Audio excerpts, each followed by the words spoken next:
we take seriously the responsibility to preserve it. We are NTD.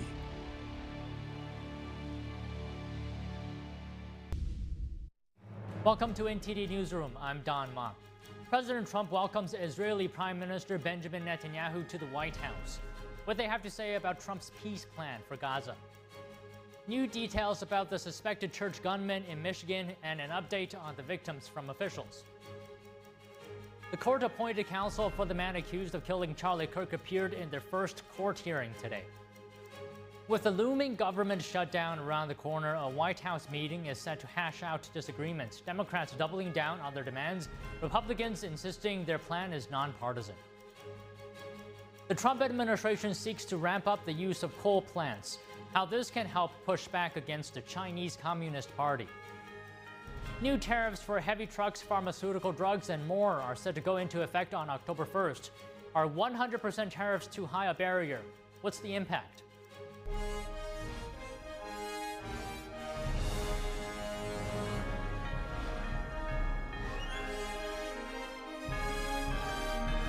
This is NTD Newsroom, live from our global headquarters in New York City. Good afternoon, and thank you for joining us. President Trump is hosting Israeli Prime Minister Benjamin Netanyahu at the White House. They're discussing Trump's 21-point peace plan to end the war in Gaza.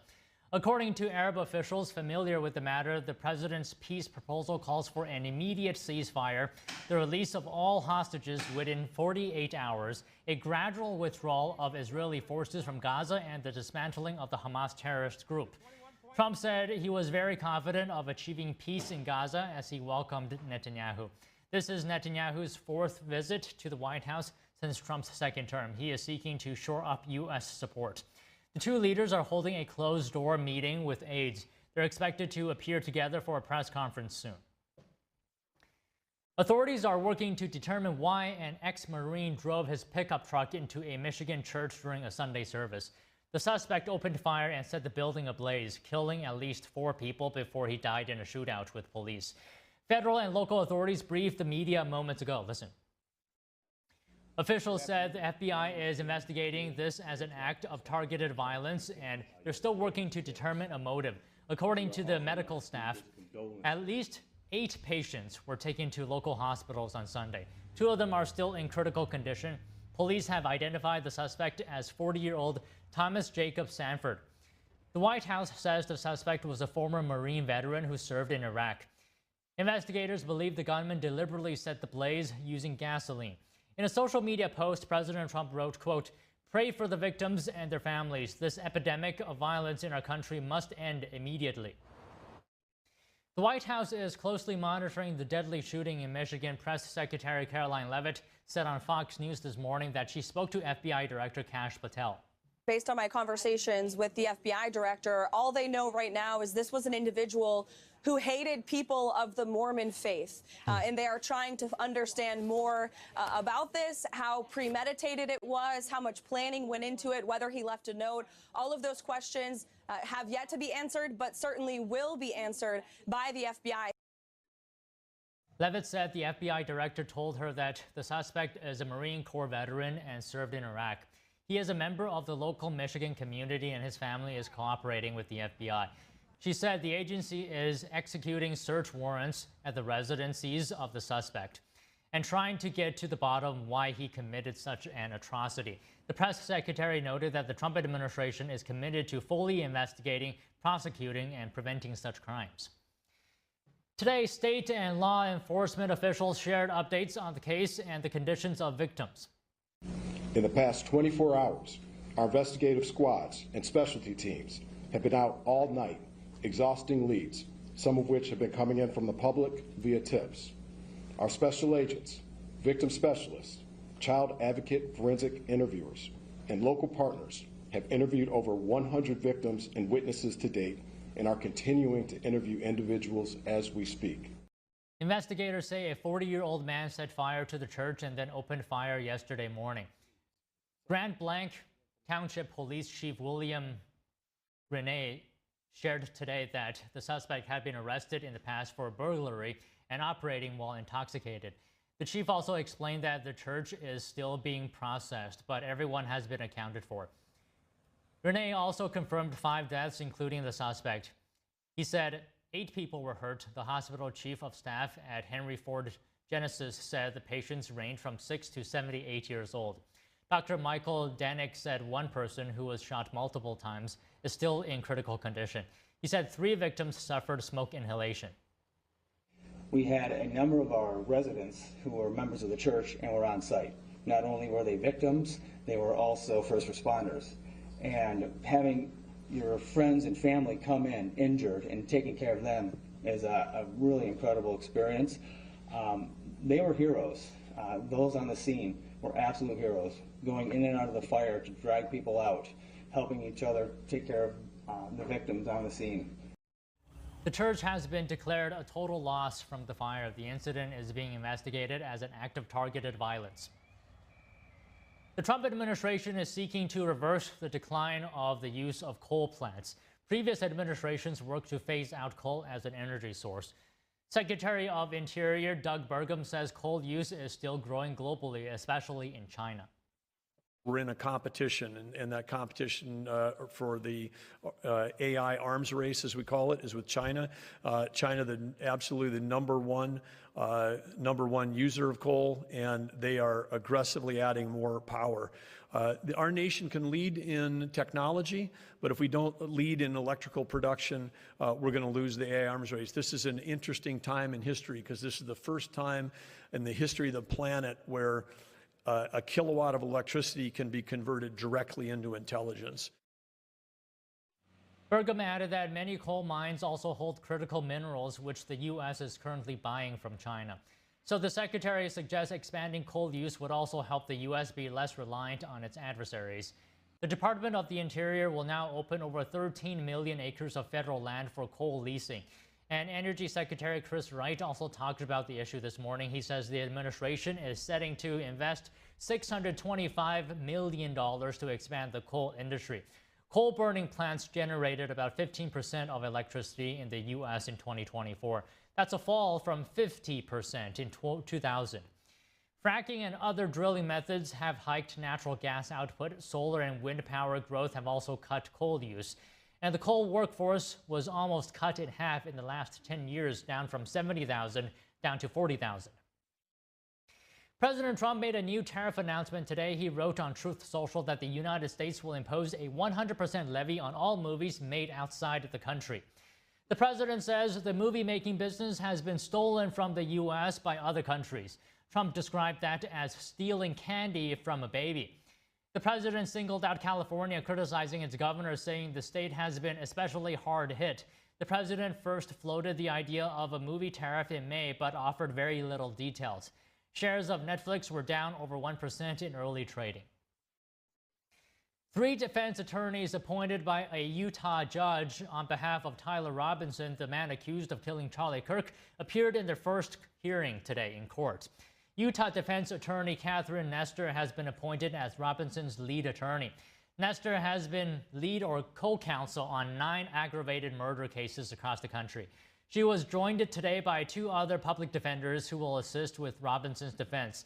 Nestor asked for a 30-day delay of a preliminary hearing in which the judge would determine if there is enough evidence to move forward with charges.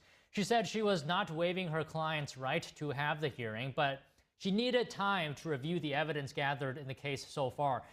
The judge scheduled the next hearing for October 30th.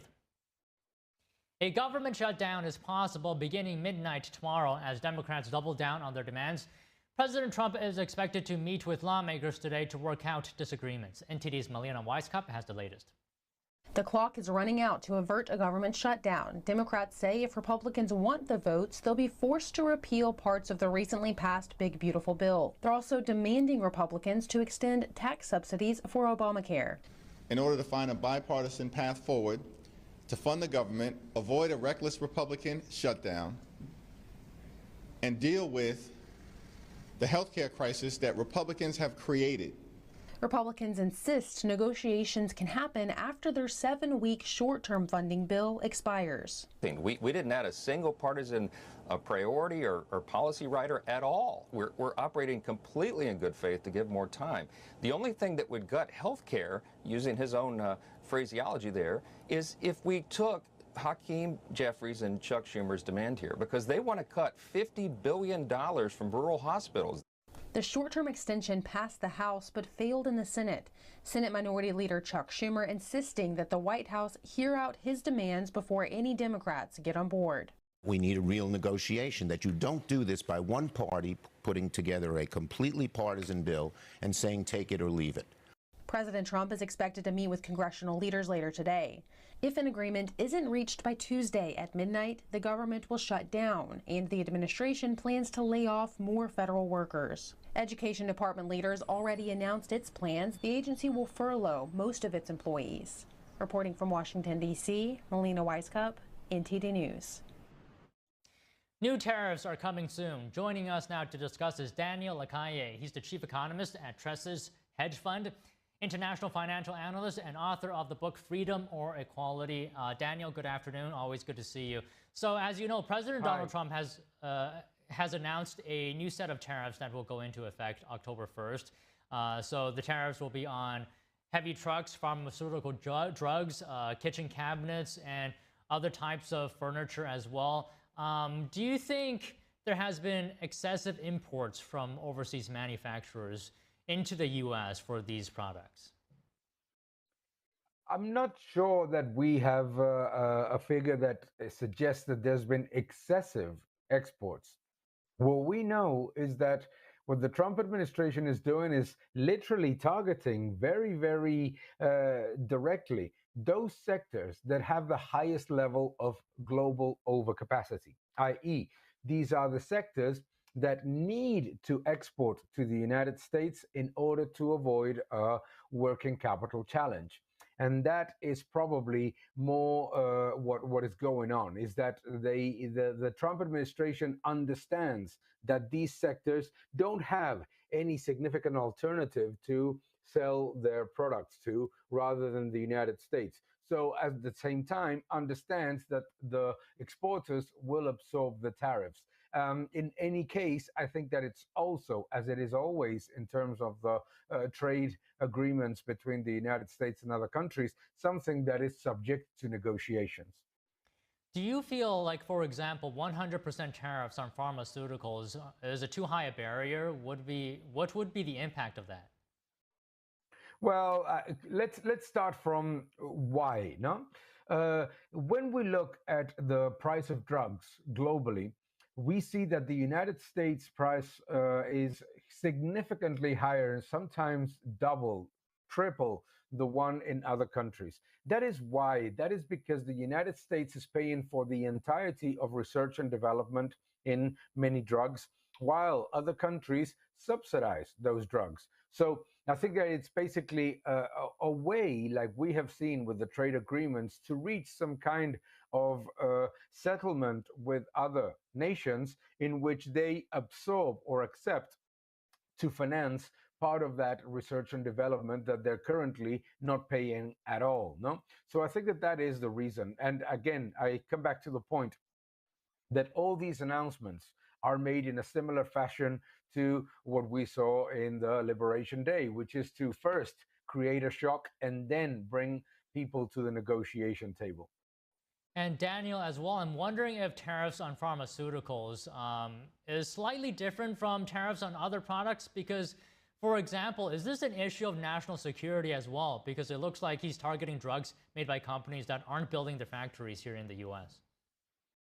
Well, there's that double element, of course. The administration wants to bring back manufacturing, and a lot of the pharmaceutical companies have sent a significant part of their manufacturing process abroad, not even to Western countries, but to Asian countries and to China, to India, and that can create a problem of national security. Therefore, I think that the package or the, let's say that the idea behind these announcements is to bring companies and bring nations to the table and reach some form of agreement, which has been obviously very successful with all of the trade agreements that we have seen so far.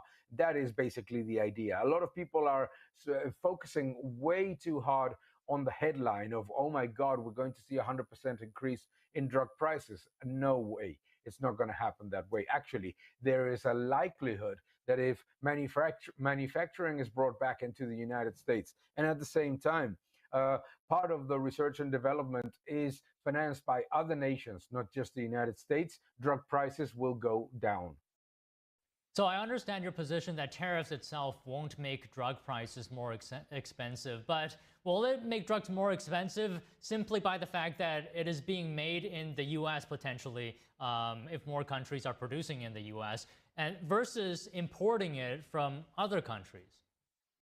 That's a very good point, because a lot of people don't understand that one of the things that has led to the current trade negotiations that we're seeing is that in many cases, manufacturing of products has not become cheaper by sending it abroad.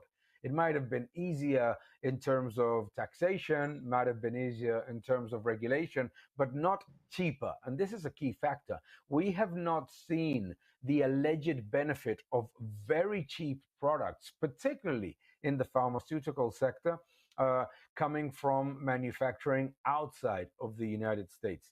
In any case, the United States has enough competitive manufacturing capability, as we have seen with so many drugs that are currently produced 100% in the United States. It's not like you need to suddenly bring an entire manufacturing cycle in the United States. It's simply to bring the manufacturing to already existing terminals and plants. Okay, Daniel, can I also ask you about a question from the perspective of other countries? What would the impact of these tariffs be on countries that export these products to the U.S., like, for example, the European pharmaceutical companies?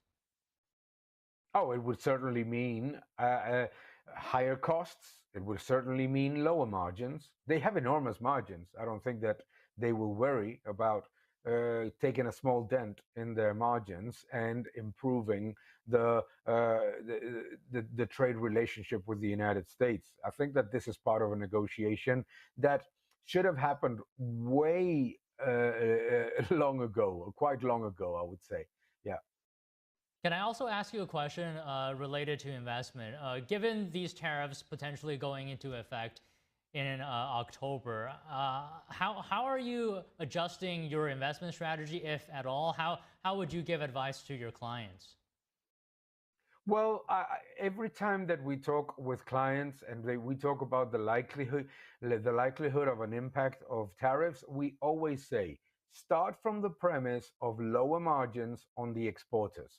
So look at those companies that depend on exports to the United States to maintain their sales and earnings guidance, because that's where you may see an adjustment, not a destruction, but certainly an adjustment of the expectations of earnings growth or margins. I think that's, and I think that if you look at how the S&P 500 and the Euro and the Stock 600 are behaving, what we're seeing is actually that. What we're seeing is that markets are finally realizing that it's the exporters that are going to take the hit from tariffs, and that will mean slightly lower margins. So it is not creating a disaster in markets, but it's certainly seeing that some sectors, these exporters, are underperforming.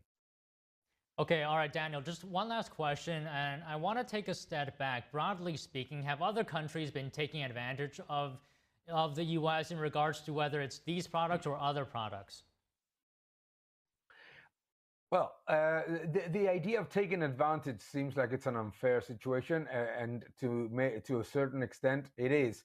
But I think that obviously countries, if they're giving an advantage, they take it. No, but the automotive sector is the clearest one. No, the automotive sector in Europe has massively benefited from an open market in the United States, while automotive companies in the United States find enormous regulatory and trade barriers to sell in Europe. I think that it was President Trump who said that he was shocked to see no GMCs and no Pontiacs in Germany, obviously as a joke. But it is not a joke. Obviously, it is clearly more accessible for automotive companies to sell their products in the United States. And European products are all over the United States, despite the fact that production costs, taxes, labor costs, and energy costs are significantly higher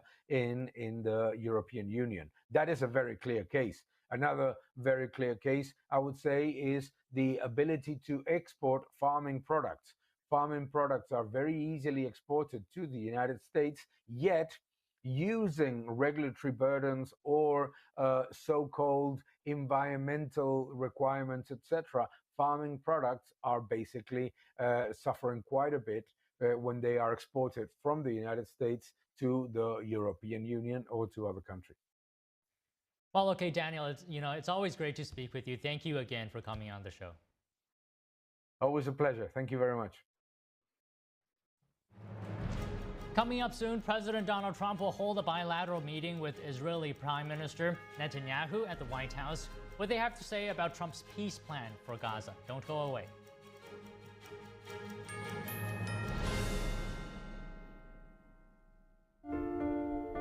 What if kids in America didn't have to go to bed hungry tonight? What if our moms, dads, and grandparents could put healthy food on the table every day to help us grow strong?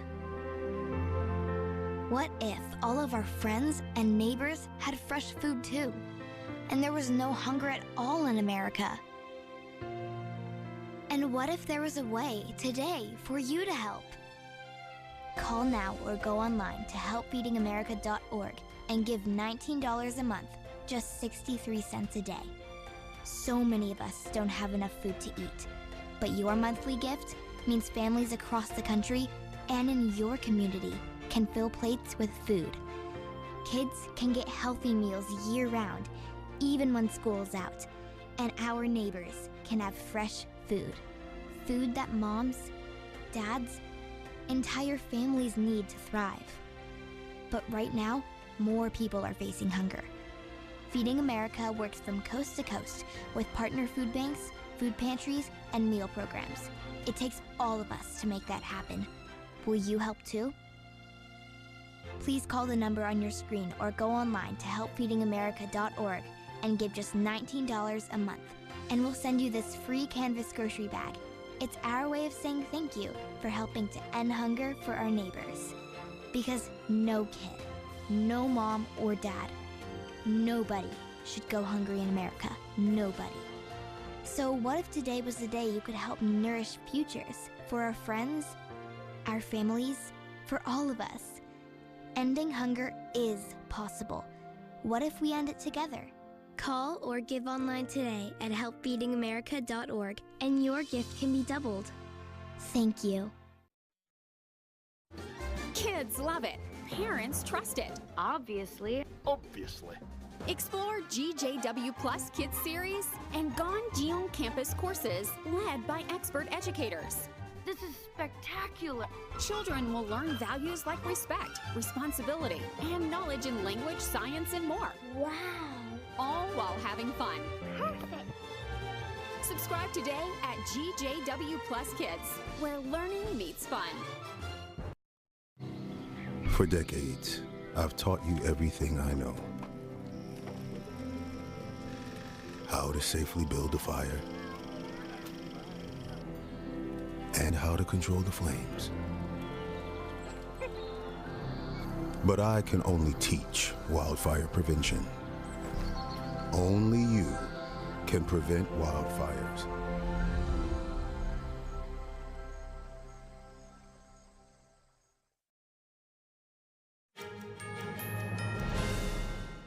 New York City Mayor Eric Adams has dropped his bid for re-election. Now Andrew Cuomo and Zohran Mamdani are reacting. Here's Cuomo. I applaud his selflessness. You know, we often wonder, is it about us or is it about a greater calling? And I think what Mayor Adams said today speaks volumes.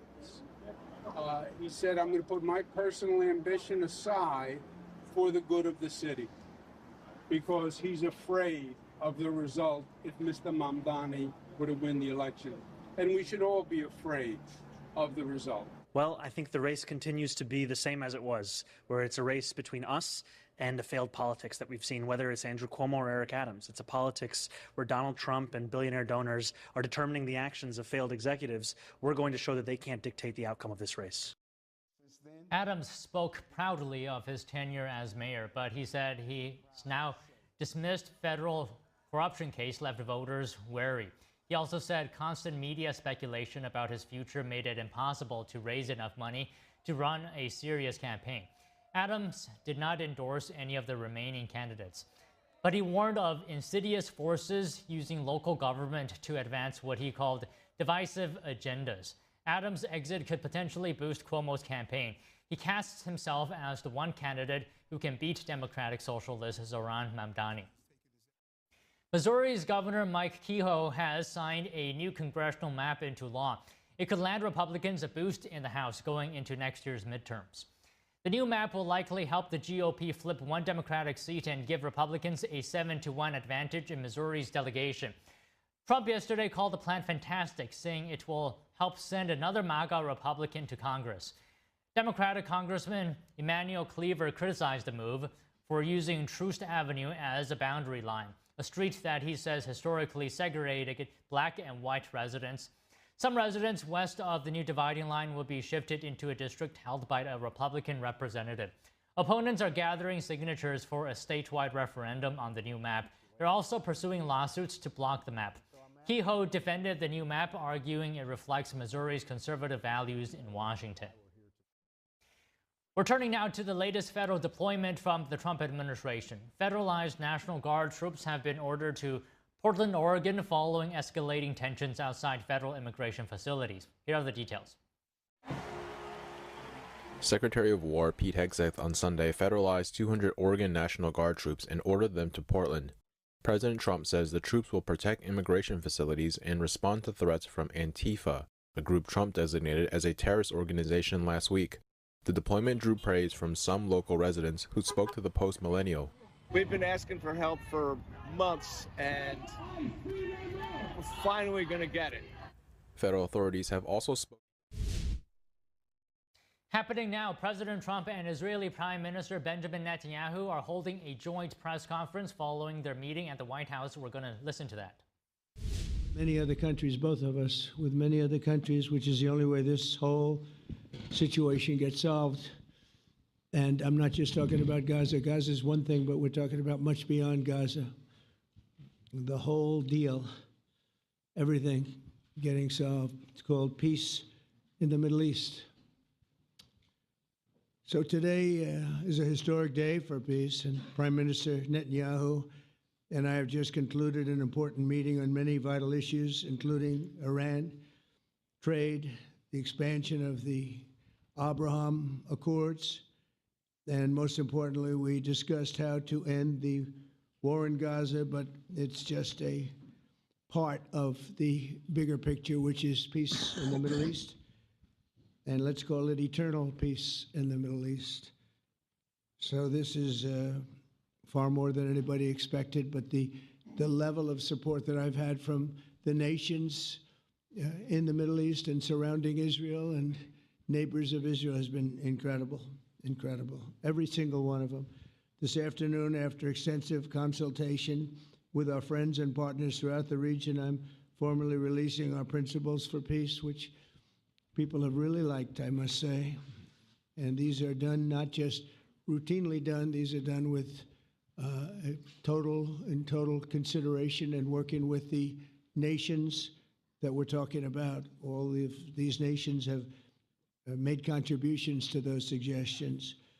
I want to thank the leaders of many Arab and Muslim nations for their tremendous support in developing the proposal, along with many of our allies in Europe. Europe has been very much involved. And as I was called by many of the European leaders, most of them saying, is this true? Are you really doing peace in the Middle East? This is the most incredible thing we've heard. Some think it's the biggest thing they've ever heard.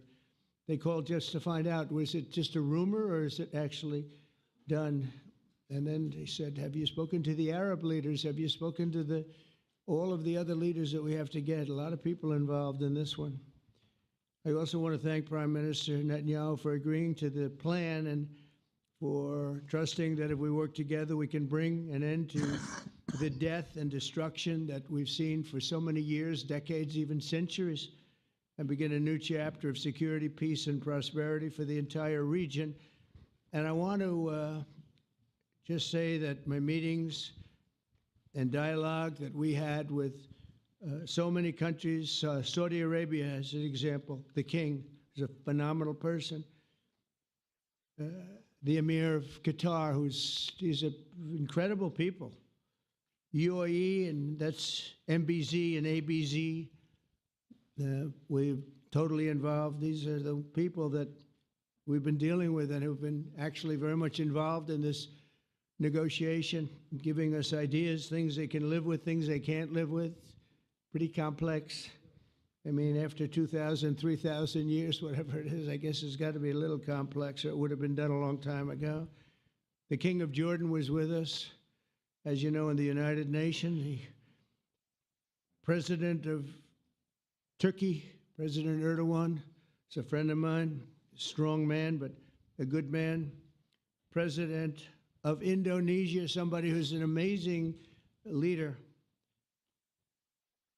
Prabowo, he is an amazing leader and respected by everybody. He was in the room with us. We were together with most of these people that I'm mentioning. Others were by phone or the next day. The Prime Minister and the Field Marshal of Pakistan, they were with us right from the beginning. Incredible. In fact, they just put out a statement that they fully believe in this pact.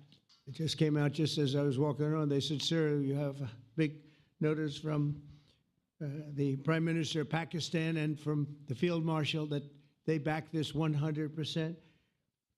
President El-Sisi of Egypt, who's terrific. And these are people I've gotten to know over the years. I mean, I would say it started around 2015 and then went into 2016 when the presidency officially began. But I've known him actually for a long time, and there are many cases really great men. I can't say in all cases, but I will tell you in many cases they're great men and some great women too. They tend to be mostly men, however, I will say that. But if accepted by Hamas, this proposal calls for the release of all remaining hostages immediately, but in no case more than 72 hours. So the hostages are coming back, and I hate even saying this from the standpoint, doesn't sound right, but it is so important to the parents. The bodies of the young men, I believe in almost all cases, the young men are coming back immediately. I met with parents. The parents felt as strongly about getting the body of their dead boy back as they did as though the boy were alive and well. It's so important to them. And it means the immediate end to the war itself, not just Gaza. It's the war itself. Under the plan, Arab and Muslim countries have committed, and in writing in many cases, but I actually would take their word for it. The people I mentioned, I'd take their word for it, to demilitarize Gaza, and that's quickly. Decommission the military capabilities of Hamas and all other terror organizations. Do that immediately. And we're relying on the countries that I named and others to deal with Hamas. And I'm hearing that Hamas wants to get this done too, and that's a good thing. And destroy all terror infrastructure, including the tunnels, weapons, production facilities. They have a lot of production facilities that we're destroying. They'll also help train local police forces in the areas that we're discussing right now, in particular in and around Gaza, working with the new transitional authority in Gaza. All parties will agree on a timeline for Israeli forces to withdraw in phases. They'll be withdrawing in phases. No more shooting, hopefully, as progress is made toward achieving these goals. Arab and Muslim nations need to be allowed the chance to fulfill these commitments of dealing with Hamas. They have to deal with them because they were the one group that we have not dealt with. I haven't dealt with them. But the Arab countries are going to, and Muslim countries are going to be dealing with Hamas, and I believe they've already been there. I think they probably have an understanding, and they haven't maybe mentioned that, but I would imagine they do. Otherwise, they wouldn't have gone as far as they've gone. If they're unable to do so, then Israel would have the absolute right and actually our full backing, the U.S. full backing. Marco's here, and a lot of our leaders are here, our great Vice President, Susie Wiles, Steve Witkoff, Jared Kushner. They've been so involved in this process. I don't think anybody else could have done it or even come close. But it's we're right there. We're right there. First time in thousands of years, I think you can probably say, if you really look into it, if you study back, if you're a scholar, you would say thousands of years. Israel would have my full backing to finish the job of destroying the threat of Hamas. But I hope that we're going to have a deal for peace. And if Hamas rejects the deal, which is always possible, they're the only one left. Everyone else has accepted it. But I have a feeling that we're going to have a positive answer. But if not, as you know, Bibi, you'd have our full backing to do what you would have to do. Everyone understands that the ultimate result must be the elimination of any danger posed in the region, and that danger is caused by Hamas. The tyranny of terror has to end, and this is, again, something that we're looking for. This is eternity. This is for forever. To ensure the success of this effort, my plan calls for the creation of a new international oversight body, the Board of Peace, we call it, the Board of Peace, sort of a beautiful name, the Board of Peace, which will be headed, not at my request, believe me, I'm very busy, but we have to make sure this works. The leaders of the Arab world and Israel and everybody involved asked me to do this, so it would be headed by a gentleman known as President Donald J. Trump of the United States. That's what I want, is some extra work to do, but it's so important that I'm willing to do it, and we'll do it right, and we're going to put leaders from other countries on, and leaders that are very distinguished leaders, and we'll have a board, and one of the people that wants to be on the board is the UK former Prime Minister, Tony Blair, good man, very good man, and some others. And they'll be named over the next few days. And it'll be quite the board. Working, everybody wants to be on it now. I don't know if that had anything to do. They named me and everybody else wanted to be on it. I guess they figure, well, he's a soft touch. He'll be easy to deal with. Working with the World Bank and others, it will be responsible for recruiting and training a new government that will be made up of Palestinians, along with highly qualified experts from all around the world. Hamas and other terrorist factions will play no role in the board, but they'll play no role in the governance of Gaza at all, directly or indirectly. As you know, thousands of Hamas leaders have been killed and soldiers have been killed. And we can never forget October 7th, but thousands have paid the price for that. And now it's time to get our hostages back and get back to trying to build something that's really great and very important. In our meeting today, Prime Minister Netanyahu was very clear about his opposition to a Palestinian state. And he continuously mentions October 7th, and I understand that. Most people do. And I understand and respect his position on many things, but what he's doing today is so good for Israel. I noticed that they have large crowds gathering in Israel all the time, and they have my name up. They like me for whatever reason, maybe I don't know, but they do like me. But they say two things: please get the hostages back, and please end the war. They've had it. It's had it. So I think it's a very popular thing you do, because he's a warrior. He doesn't know about getting back to a normal way of life, but he is a warrior, and Israel's lucky to have him. But now the people want to get back to peace. They want to get back to normalization in a true sense. Several countries have foolishly recognized the Palestinian state. As you know, some of our European friends, allies, good people, but they're really, I think, doing that because they're very tired of what's going on for so many decades. They've been presidents and prime ministers for years, and during this time, having to do with the Middle East, all they're doing is talking about the same thing over and over. They want to see it get back. And nobody wants that more than me, or I believe Bibi too. But the people of Israel want it. They really want it. They want the hostages back. That includes the probably 32 bodies that we're talking about, 20 people that are living, 32 or so people that are dead, and they want to have peace. So let us not forget how we got here. Hamas was elected by the Palestinian people. Israel withdrew from Gaza thinking they would live in peace. Remember that a long time ago, they withdrew. They said, you take it. This is our contribution to peace. But that didn't work out.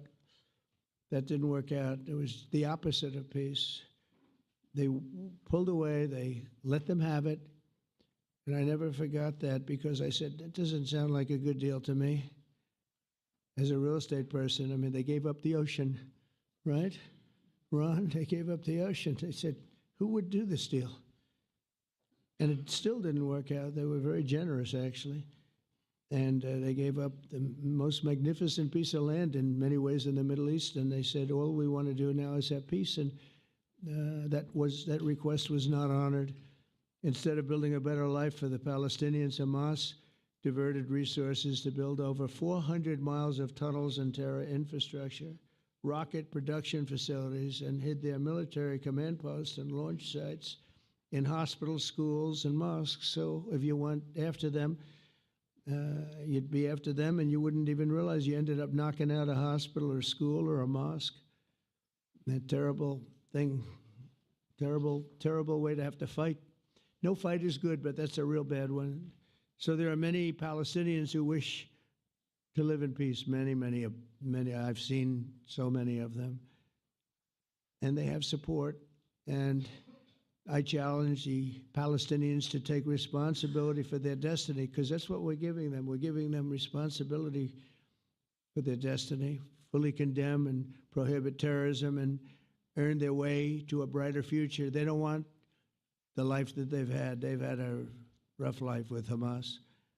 If the Palestinian Authority does not complete the reforms that I laid out in my vision for peace in 2020, they'll have only themselves to blame. We're giving them an amazing footprint, and they have amazing support from the leaders of the Arab world and the Muslim world, the great leaders. These are great leaders. These are unbelievable leaders that have built great countries and very wealthy countries. What the future holds for the Palestinians, no one really knows, but the plan that we put forward today is focused on ending the war immediately, getting all of our hostages back, getting everything back. Hard to believe when you even say it, and creating conditions for durable Israeli security and Palestinian success. Israeli security is going to be involved. We're going to help you. We'll be there with you in terms of helping with security. We want to make sure it works. We just want to make sure it works. There shouldn't be a shot fired. Now, there will be, I guess, because that's the way it seems to be, but there shouldn't have to be within a few days. There shouldn't have to be a shot fired. And maybe for eternity. Wouldn't that be nice? I hope it's true. I can tell you the leadership of that region feels that there's a good chance of it being true. So this will lead to this agreement that we're talking about will lead to a sustainable long-term peace No president in history has been a greater friend of the state of Israel than I have, in addition to negotiating the Abraham Accords. I like to say it that way because the real people, that's what they call Abraham. I would say Abraham, but it's so much nicer when you say Abraham. So much more elegant. But the Abraham Accords are amazing. Jared, you did that along with your group of geniuses, and nobody thought that could be done. We have 4 countries, and Sleepy Joe Biden didn't do a thing. He didn't even know what the hell they were. He should have had them fold up. But I think this will also lead to packing them. And who knows, maybe even Iran can get in there. I hope, we hope we're going to be able to get along with Iran. I think they're going to be open to it. I really believe that. But they could be a member. I long ago said, I'll bet you at some point Iran will be a member of the Accords. And little did I realize it was going to take this turn. That was some turn we did with the B-2s. But I think they might very well be there because it's a great thing for them economically. I recognize the eternal capital of Israel. I opened the American embassy in Jerusalem. That was something that everyone said would never be done, could never be done. Virtually every president for many, many years, for decades, would campaign on making Jerusalem the capital of Israel. They campaigned on it over and over. Is that right, Steve? Is that right? Everyone, and when they got to it, and I understand why now, because it was so. When I got to office, I campaigned on it too. I said, we're going to make it. And then I'd get calls from the leaders of various countries saying, please don't do it. Please don't do it. It'll end the whole world. Please don't do it. And finally, I just didn't say anything, and I did it. People were calling me before I did it because they heard I was going to do it. And leaders of countries were calling me. And I think it was on a Thursday that I did it. And they'd call me Monday, Tuesday, Wednesday, 3-4 times a day, and I said, tell them I'll call them back on Friday. And I announced it on Thursday, and I called them back, the biggest people in the world, and they said, you've done it. I said, done what? You've made the capital of Israel, Jerusalem, and we wanted to talk yet. I wish you called me a little sooner. Maybe I could have done something about it.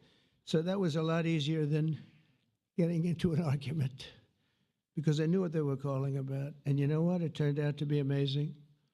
Everybody thought it was going to lead to the end of the world, right? The end of the world, Ron, that's what they said. It didn't lead to anything. It just led to something that I promised, and something that was very, very popular for Jewish people and a lot of other people, too. I recognize Israeli sovereignty over the Golan Heights, and I cut taxpayer funding to the corrupt United Nations Relief and Works Agency. And United Nations was interesting because, as you know, a few days ago, they introduced me. Ladies and gentlemen, the President of the United States. I'm looking at my teleprompter, and the thing was dead, stone cold, dead. The thing's up here. I have a long, beautiful speech to make. I'm back 30 feet back, and I'm saying, they're introducing me. There's nothing on my teleprompter. So, but I made a speech. I actually got good marks. You think Biden could have done that? I don't think so.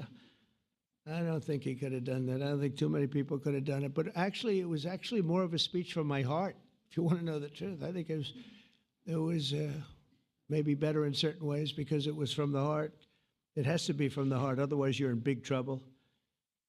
But I cut taxpayer funding for that very corrupt United Nations Relief and Works Agency, and nobody thought that would be done, and withdrew from the horrible Iran nuclear deal that was imposed upon Israel by Barack Hussein Obama and Biden.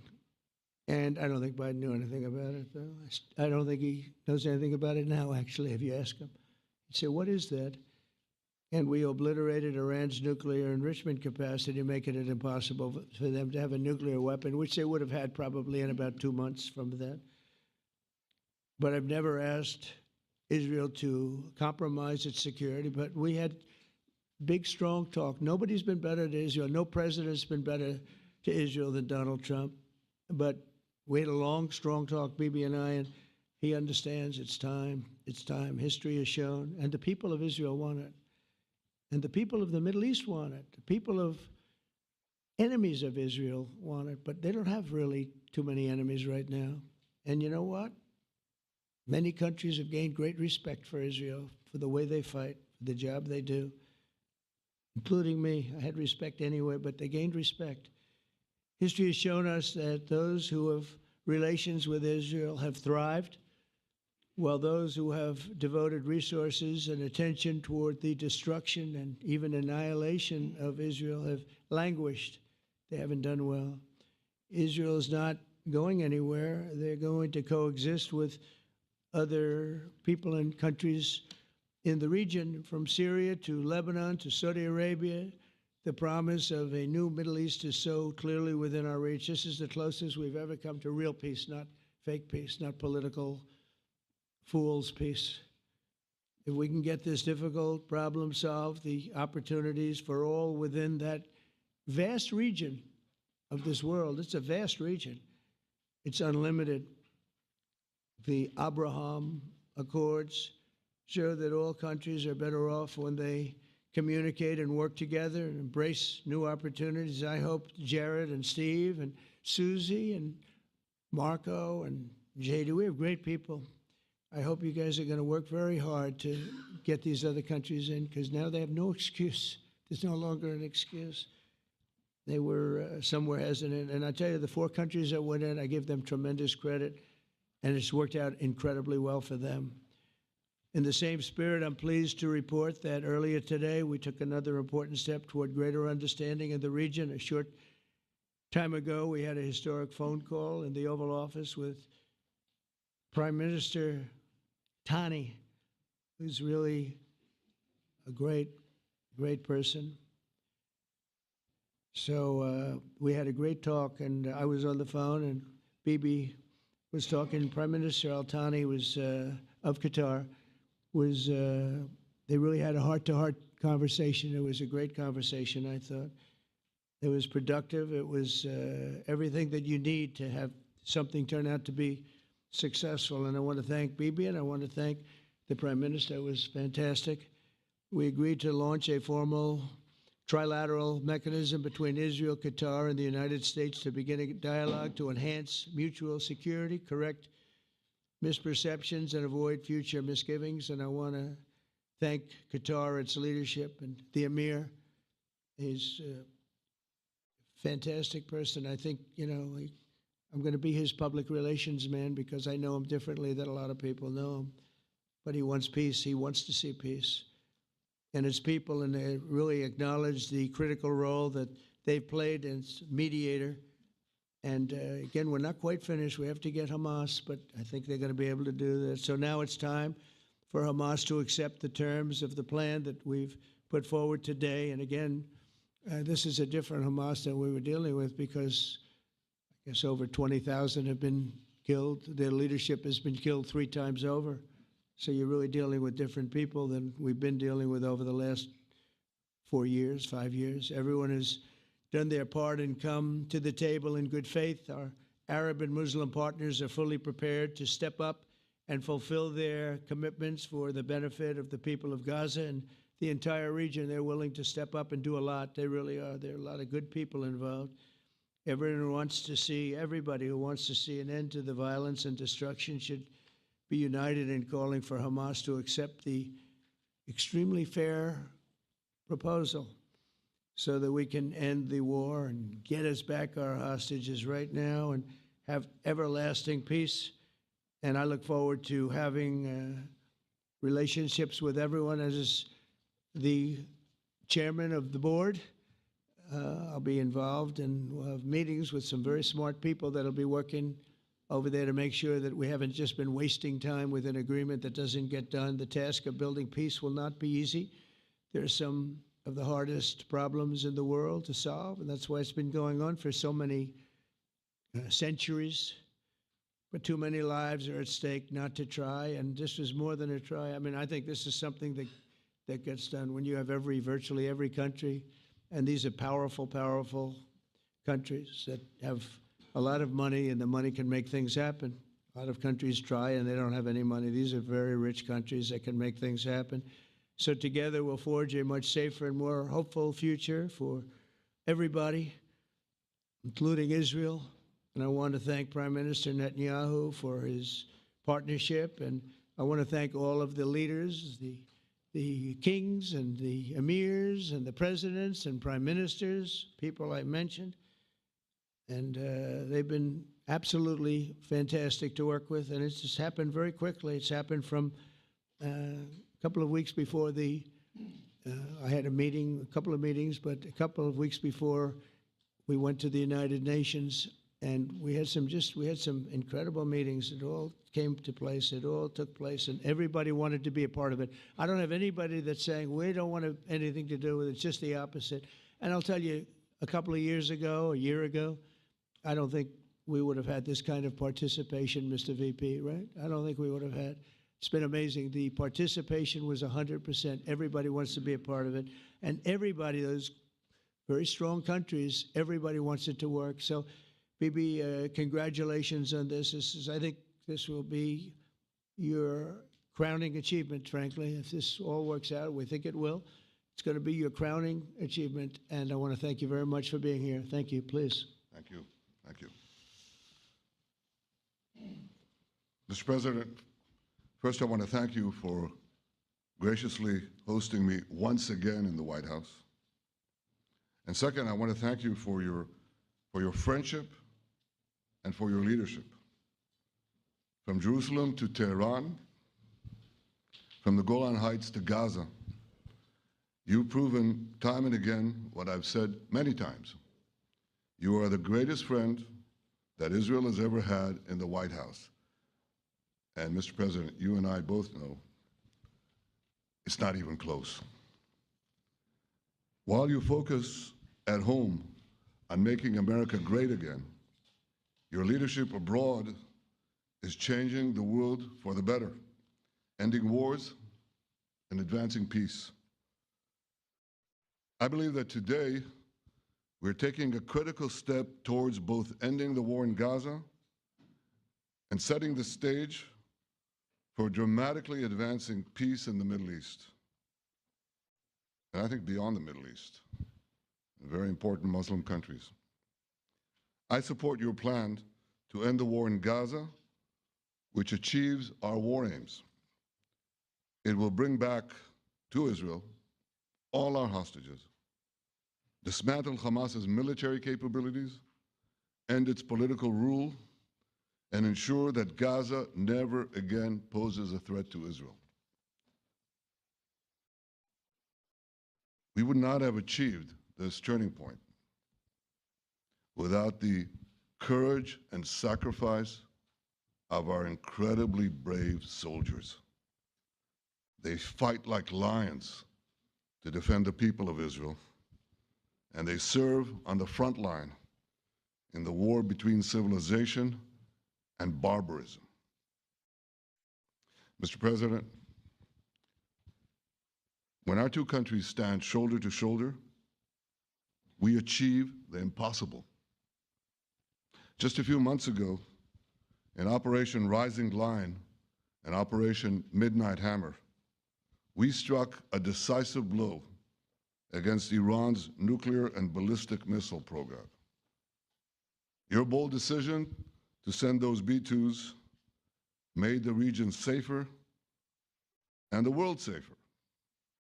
Now, under your leadership, we're taking the next step to win the war and expand the peace.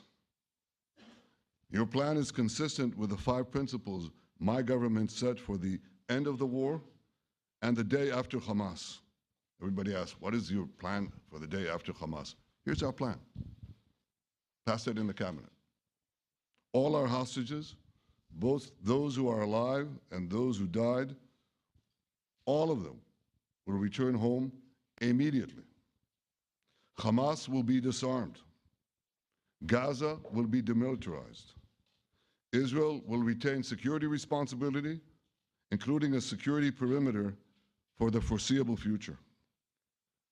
And lastly, Gaza will have a peaceful civilian administration that is run neither by Hamas nor by the Palestinian Authority. If Hamas agrees to your plan, Mr. President, the first step will be a modest withdrawal, followed by the release of all our hostages within 72 hours. The next step will be the establishment of an international body charged with fully disarming Hamas and demilitarizing Gaza. I appreciate your willingness to lead the body, Mr. President. I really appreciate it because you have a lot of things to do, and this is important. And it reflects the confidence that this will give everyone, that things will be followed up on all the commitments made. The fact that you're taking this on, I think, helps a lot to make sure that everything flows in the direction that we want. Now, if this international body succeeds, we will have permanently ended the war. Israel will conduct further withdrawals linked to the extent of disarmament and demilitarization, but will remain in the security perimeter for the foreseeable future. I think we should understand that we're giving everybody a chance to have this done peacefully, something that will achieve all our war objectives without any further bloodshed. But if Hamas rejects your plan, Mr. President, or if they supposedly accept it and then basically do everything to counter it, then Israel will finish the job by itself. This can be done the easy way, or it can be done the hard way, but it will be done. We prefer the easy way, but it has to be done. All these goals must be achieved because we didn't fight this horrible fight, sacrifice the finest of our young men to have Hamas stay in Gaza and threaten us again and again and again with these horrific massacres. Mr. President, I was encouraged by your clear statement at the UN against the recognition of a Palestinian state. That would be an outcome that, after October 7th, would reward terrorism, undermine security, and endanger Israel's very existence. As for the Palestinian Authority, I appreciate your firm position that the PA could have no role whatsoever in Gaza without undergoing a radical and genuine transformation. In your 2020 peace plan, which you mentioned just now, you made clear what that transformation requires. It's not lip service. It's not checking a box. It's a fundamental, genuine, and enduring transformation. And that means ending pay to slay, changing the poisonous textbooks that teach hatred to Jews, to Palestinian children, stopping incitement in the media, ending lawfare against Israel at the ICC, the ICJ, recognizing the Jewish state, and many, many other reforms. It won't come as a surprise to you that the vast majority of Israelis have no faith that the PA Leopard will change its spots. But rather than wait for this miraculous transformation, your plan provides a practical and realistic path forward for Gaza in the coming years, in which Gaza will be administered neither by Hamas nor the Palestinian Authority, but by those committed to a genuine peace with Israel. I think this can be not only a new beginning for Gaza, I think it can be a new beginning for the entire region. Under your leadership, we can re-energize, I've got to contribute my own, we can re-energize the Abraham Accords. That's what it's called in the original Hebrew, Abraham. Abraham is fine, Abraham, however you want to call it. Under your leadership, Mr. President, we can re-energize the Abraham Accords that we forged 5 years ago. We can expand them to many more Arab and Muslim nations that choose moderation over extremism. I think there's an opportunity here. It's not going to be easy, it's tough going, but I think if we succeed, you're absolutely right. We're going to open possibilities that nobody even dreamed of. But I think we dream of them. As you've told me, Mr. President, and you've told the world many, many times, you said, remember October 7th. Remember October 7th. And we do. We will never forget the horrors of October 7th, and we will do whatever is necessary to make sure they don't happen again. Since October 7th, Israel's enemies have learned a hard truth. Those who attack us pay a heavy price, but those who partner with us advance progress and security for their peoples. President Trump just said it. It's also in the Bible. It says, those who will bless you will be blessed, and those who will curse you will be cursed. And that's actually what is happening. We want the blessings. I think we've done a lot in the past 2 years to end the curse. We're not finished, but we've done a lot. And we've done a lot together to end the curse. I want to thank your entire team for their efforts to get to this point. I especially want to thank Steve Witkoff and Jared Kushner for their indefatigable work to bring Israel and Arab states in the region closer together. I am deeply grateful to both of them for their work. We had a phone call today just to make it clear. I said to the Prime Minister of Qatar, Israel was targeting terrorists, wasn't targeting Qatar. And of course, we regretted the loss of the Qatari citizen, wasn't our target. And I very much appreciate President Trump's proposal to have a trilateral body, the United States, Israel, and Qatar, to work out respective grievances. There are quite a few. But if we could try to mitigate them or put it on a different footing, I think that'll be good for everyone. Above all the people, the fine team, many helpers who've done this, I want to thank you, Mr. President. History has already shown that under your leadership, Israel and America can change the face of the Middle East. And today I'm hopeful that your plan to end the war in Gaza will do so again and do so soon. It will free our hostages, end Hamas's tyranny in Gaza, and enable a more secure and prosperous future for the peoples of our region. Thank you, Mr. President. May God bless America. May God bless Israel. May God bless the indispensable alliance between our countries. And may I add in Hebrew, G'mal Chatima Tova, may we all be inscribed in the book of life. Thank you. Thank you very much, Bibi.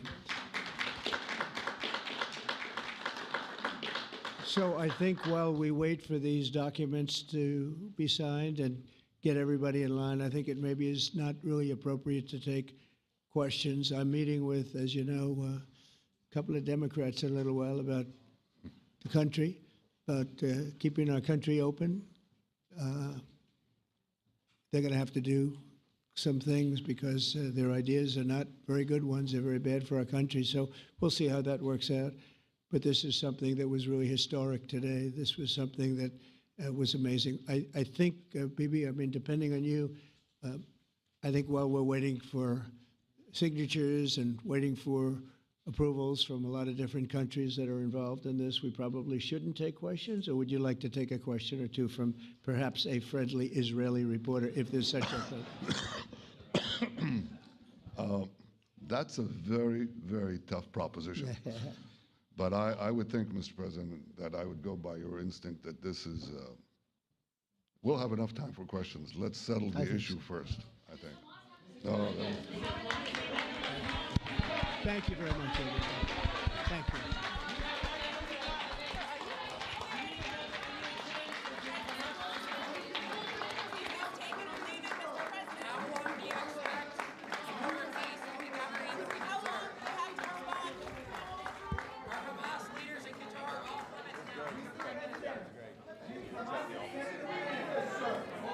And that was President Trump and Israeli Prime Minister Benjamin Netanyahu at the White House unveiling a plan, a peace plan for Gaza and Hamas. Joining us now to discuss this is David Wormser, senior analyst at the Center for Security Policy and former senior advisor to U.S. Vice President Cheney on the Middle East and strategic affairs.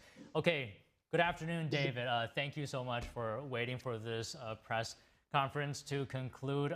So can we start, there's a lot to talk about here, but one specific thing that is very interesting. What do you make of this governance proposal? Having a apolitical party to oversee a transitional government, if you will, and this board that is going to be chaired by President Donald Trump, and that is if Hamas accepts this deal, right? Can you talk to us about that? Yeah, I mean, it's very interesting. The Israelis obviously don't want the Palestinian Authority because this whole crisis began when the Palestinian Authority assumed control of Gaza, and they radicalized the population, then lost control to Hamas. So obviously the Israelis don't want the Palestinian Authority. So it's very interesting that they're bringing in this international body.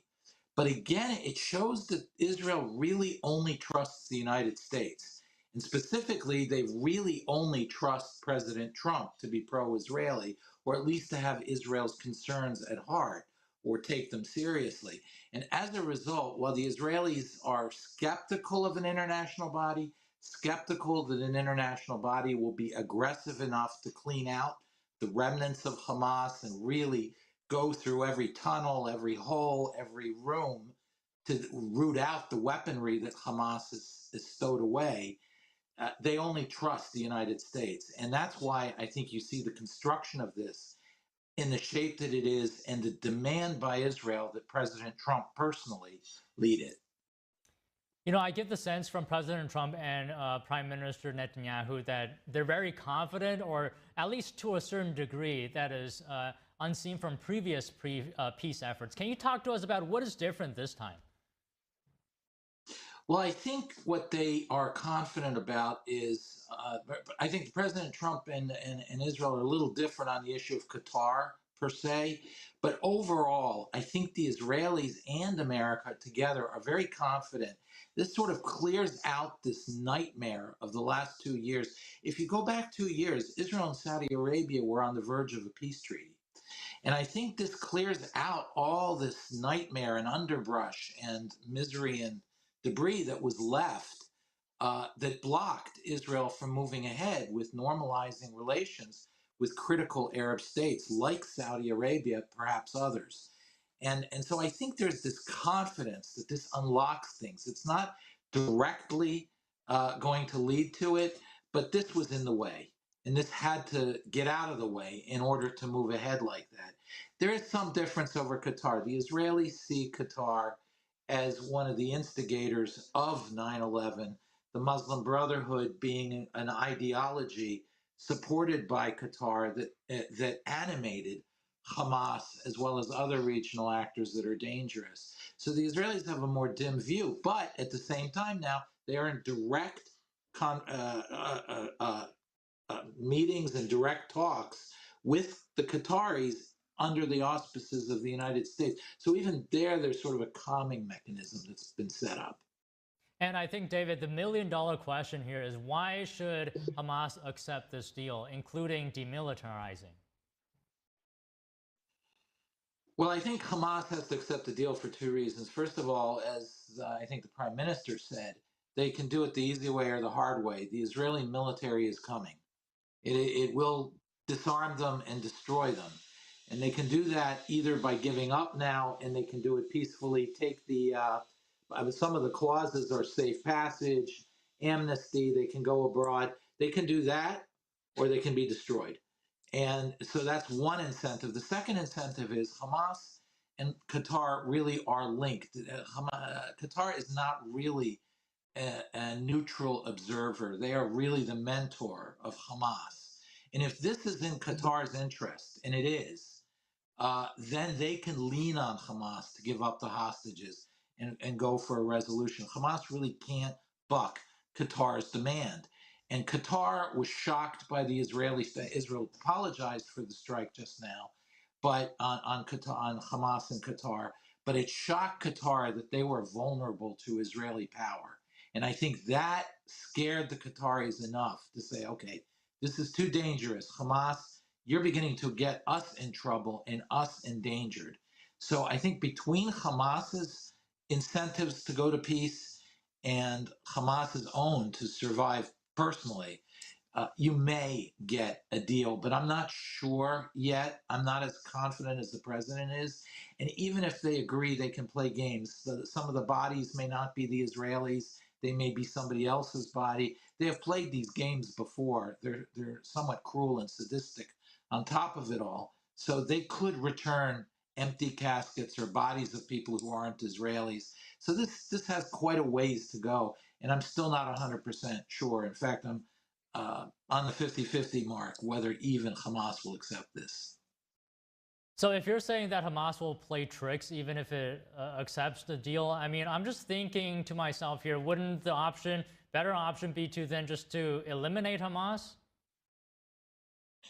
Well, a lot of Israelis are saying that. The president was right. Israelis are tired of this war. Israelis have been mobilized. You know, they have a citizen army. So 40-year-olds, 50-year-olds, people who have jobs, families, children, they've been mobilized for 400 or 500 days already, and they're tired. They want peace. It's true. They also want their hostages back, but they also want victory. And a lot of Israelis are somewhat upset or sad or very anxious that this isn't quite the clean victory. All the terms that Prime Minister Netanyahu laid out for the war are on paper now met, but they are not yet actualized in some cases, and certainly not with the hostages yet. We'll see in a few days. So I don't know if the Israelis are as euphoric or as relieved about this as people think they may be. They're very anxious. And you're right, many Israelis are saying, wouldn't it have been better just to go all the way and finish it and do it themselves? And the IDF is responsible for disarming Gaza, and then you can set up some sort of a new government. But first, the IDF has to finish the job. So there are a lot of Israelis who say that, and you're going to see a lot of Israelis complain about this deal in the coming days because of that. So you said earlier that one reason why Hamas might accept this deal is either accept it or be destroyed, right? So how close is Israel to actually, completely eliminating Hamas? Well, when entities or nations fall, it's very difficult to predict the pace because as they start losing, they start crumbling, and then things can happen very quickly. But if it's linear, namely if Israel just keeps grinding away, we're looking between 1 and 2 months before Gaza, really 1 or 2 weeks before Gaza City falls, and 1 or 2 months, maybe Thanksgiving, before all of Gaza would have fell. So there really is, it really is close to Israel finishing the job otherwise as well. This is not something that if it started again, Israel would have to take another 3 years, 2 years, whatever. Now, this can change the calculus if Israel withdraws and war has to restart. That is more difficult because the Israelis then once again have to retake territory, and that will take time. But I think Israel right now, had the war gone on, was within a month or two of complete victory. Okay, what are your thoughts on more Western countries recognizing a Palestinian state at the UN Assembly last week? And what do you think the impact of that might be? Well, I think it made coming to this deal much harder. I think it encouraged Hamas and some Arab states to hold out more. I think it was a dead letter, and it's left Israelis bitter, and that made them much less willing to compromise as well. And it also raised expectations in the long run that could be dangerous, namely the expectation that this momentum towards statehood is an inexorable movement that won't be reversed, leads many of these nations not to really come to peace with Israel, thinking that, oh, it'll be imposed on Israel anyway. So it's a very dangerous, even now and going forward. It can still derail this whole thing simply because of the expectation that the international community will continue to come down on Israel. And that undermines their willingness to come to peace with Israel. Would you say because of more countries coming out and taking this position, does that indicate that support for Israel's campaign is potentially peaking here? Well, clearly there's been some erosion of support for Israel, and it's inevitable given the images. I mean, any human being looks at what's going on in Gaza And it's sad. I mean, I'm very pro-Israeli, but when I see these little children and there's, it's sad. The war is awful, and there's no way around it. And the images really don't sell Israel right now. But that said, I think you have to look at who recognized Israel, Palestine. It was governments that are highly unpopular with their people. The Spanish government, the French government, the British government, the Australian government, they're in an electoral collapse. So they're not acting. And by the way, the polls in those countries show that even in these countries that are not very sympathetic to Israel, they still felt that it wasn't wise to unconditionally recognize, quote, Palestine that way. So I think that one has to differentiate between populations and the elites who are being rejected by their people. All right, just one final question, David. If Hamas accepts whether it's this deal or some kind of other form of a deal at this stage, would you say that essentially means the end of the war completely? No, unfortunately, I think Hamas can accept the deal, perhaps. Again, I put it really a little bit less odds than the president. But I think in their mind, this is a temporary ceasefire, and that they're going to start from day one rebuilding the option of going back to war. And moreover, the Palestinian Authority is also constantly training and preparing for an October 7th-like attack. I don't see really, unless Hamas is really, Israel maintains security control, or this international body really aggressively maintain security control, Hamas will come back at it. Hamas will never give up. It is not in their ideology to. It would not survive if it tried, if it tried to give up. And in many ways, I think that's unfortunately true even of the Palestinian Authority. Okay, David, thank you for your valuable insight today. It's always good to talk to you. Thank you. The Trump administration is seeking to reverse the decline of the use of coal plants. Previous administrations worked to phase out coal as an energy source. Secretary of Interior Doug Burgum says coal use is still growing globally, especially in China. We're in a competition, and that competition for the AI arms race, as we call it, is with China. China, absolutely the number one user of coal, and they are aggressively adding more power. Our nation can lead in technology, but if we don't lead in electrical production, we're going to lose the AI arms race. This is an interesting time in history, because this is the first time in the history of the planet where a kilowatt of electricity can be converted directly into intelligence. Burgum added that many coal mines also hold critical minerals, which the U.S. is currently buying from China. So the secretary suggests expanding coal use would also help the U.S. be less reliant on its adversaries. The Department of the Interior will now open over 13 million acres of federal land for coal leasing. And Energy Secretary Chris Wright also talked about the issue this morning. He says the administration is setting to invest $625 million to expand the coal industry. Coal burning plants generated about 15% of electricity in the U.S. in 2024. That's a fall from 50% in 2000. Fracking and other drilling methods have hiked natural gas output. Solar and wind power growth have also cut coal use. And the coal workforce was almost cut in half in the last 10 years, down from 70,000 down to 40,000. The Trump administration has announced a $625 million investment aimed at increasing coal use in the U.S. Joining us now to discuss is David Blackman, energy policy analyst and advisor. He's also a senior contributor at Forbes. So David, always great to see you. Thank you for joining us today. And I wanted to talk to you about this. Yeah, good afternoon to you, David. So this investment, includes $350 million to modernize coal plants. Can you talk to us from a technical perspective? How effective could these coal plant modernization efforts be?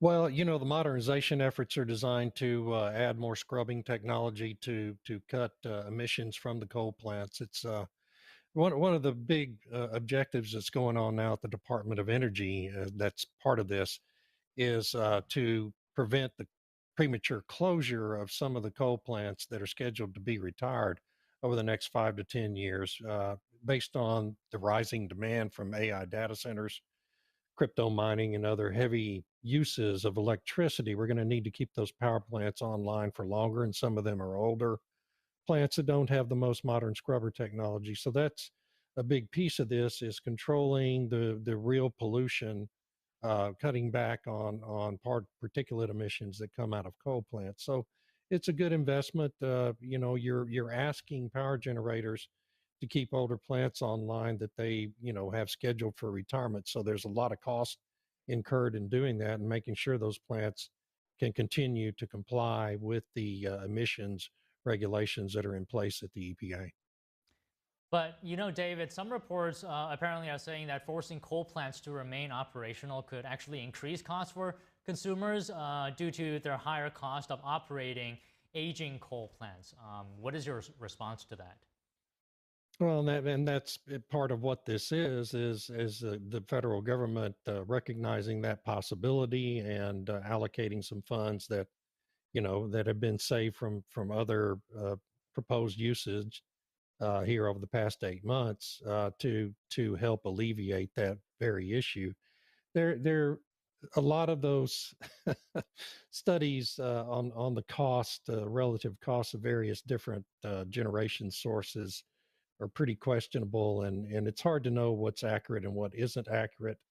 But the reality is AI data centers have to have 24/7 generation. They have to be online 99.999% of the time. And you have to have real base load generation provided by natural gas, coal, and nuclear to achieve that. You can't achieve that with intermittent energy sources. And so we're going to need all the base load we can get here in the next 5 to 10 years to ensure that we continue to have reliability on our power grids and meet the needs of all this new technology that's coming online.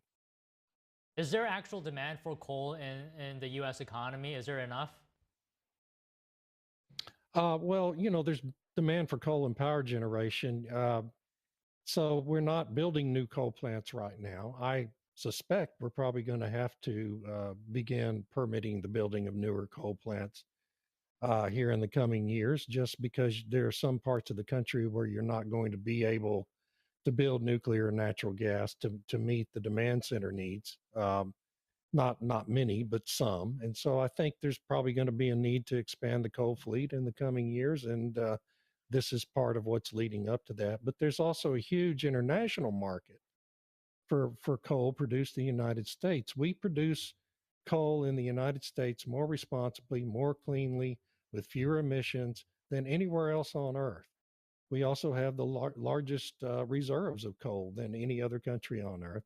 So it makes all kinds of sense to, free up these countries to produce the coal and export it to other countries for their use. They're going to get it from somewhere. It would be better to get it in the cleanest and most responsibly produced fashion they can get it. And it also, helps boost the economy in these states where the coal is, like Wyoming and Montana, West Virginia, even Alabama, as far south as Alabama. So, there's all these trade-offs in the energy space, and this administration is there because the voters put them there, and this is what the president campaigned on during his campaign. Okay, speaking of trade-offs, can you talk to us about the input costs here? What is that like comparing coal-produced electricity versus other types of production of electricity? Well, right now, coal is cheaper than any other source, any other generation source that we have available to us. It has been the cheapest energy source for a long time, and that's to a large extent due to the fact that it is so abundant and easy to acquire. And, natural gas is probably pretty close to as inexpensive as coal right now, but coal's the cheapest that there is. So people have very creative ways to do the analysis on these things. Where wind and solar is concerned, they don't take into account the full life cycle and supply chain cycle of wind and solar when they do these estimates that claim that wind and solar are so cheap. Well, if wind and solar are so cheap, why have our utility rates increased by 40% over the last 5 years as we've gone through this enormous boom in wind and putting wind and solar onto our power grids. The fact is, wind and solar aren't cheap. Coal is cheap. It's there. These plants already exist. And we're going to need them for the future if, as Secretary Burgum said, we're going to be able to lead the world in AI technology, which I think is really the current arms race we're involved in with the rest of the world. And so it's vitally important that we have this generation capacity there to, help ensure that we can expand this industry here in the United States faster than anywhere else. Okay, so if coal is cheaper than compared to a renewable energy, does that mean if we use more coal here in the United States that electricity prices will likely fall because of that? All other things being equal, yeah, that's probably true. I mean, building a coal plant is more expensive than building a